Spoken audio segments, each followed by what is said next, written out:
మీరు నిన్నగాక మొన్న మరి చూసినారో లేదో అసెంబ్లీ మంత్రి గారు చెప్తున్నారు, ఒక ఆయన రెవెన్యూ మంత్రి గారు, కేసీఆర్ గారేమో కొత్త రెవెన్యూ డివిజన్లు చేసినాడు, కొత్త జిల్లాలు చేసినాడు.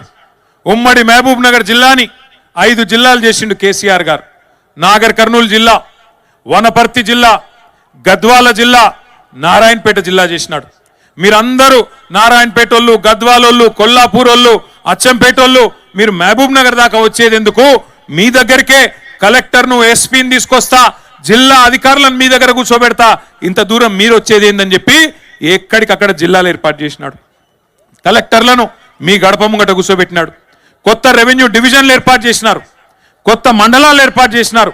ఈ జిల్లాలో ఉండే మా లంబాడ సోదరులు, మా గిరిజన సోదరులు మీ ఆకాంక్ష నెరవేరుస్తూ తాండాలను గ్రామ పంచాయతీలు చేసిండు కేసీఆర్. మరి ఇవాళ కాంగ్రెస్ ప్రభుత్వం ఏం చెప్తుందో తెలుసా? కేసీఆర్ తప్పు చేసిండు, తాండాలు గ్రామ పంచాయతీలు చేసేది కాకుండే, మహబూబ్ నగర్ జిల్లాను 5 ముక్కలు చేసేది కాకుండే, అందుకే వనపర్తి రద్దు చేస్తాం, నారాయణపేట రద్దు చేస్తాం, అట్లాగే గద్వాల జిల్లా కూడా రద్దు చేస్తామని చెప్పి నిన్నగాక మొన్న పొంగులేటి శ్రీనివాసరెడ్డి రెవెన్యూ మంత్రి గారు ప్రకటిస్తా ఉన్నాడు. శాస్త్రీయంగా చేయలేదు, వీటన్నిటిని తీసేస్తామంటున్నాడు. మరి తీసేస్తే నారాయణపేట లూకుంటారా?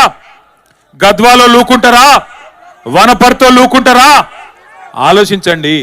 కలెక్టర్లను మీ గడప దగ్గర తీసుకొచ్చి కేసీఆర్ కూర్చోబెడితే కాదు కాదు ఇవన్నీ ఎత్తేస్తాం అని చెప్పి అలా రేవంత్ రెడ్డి మాట్లాడుతుంటే చూస్తా ఊరుకుందాం, ఆలోచన చేయండి.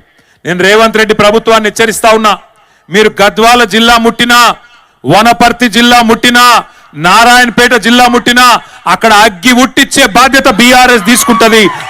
అక్కడే ఉద్యమాలకు కూడా శ్రీకారం చుడతామని చెప్పి కూడా హెచ్చరిస్తా ఉన్నా. పిచ్చి పిచ్చి పొరపాట్లు చేయకండి.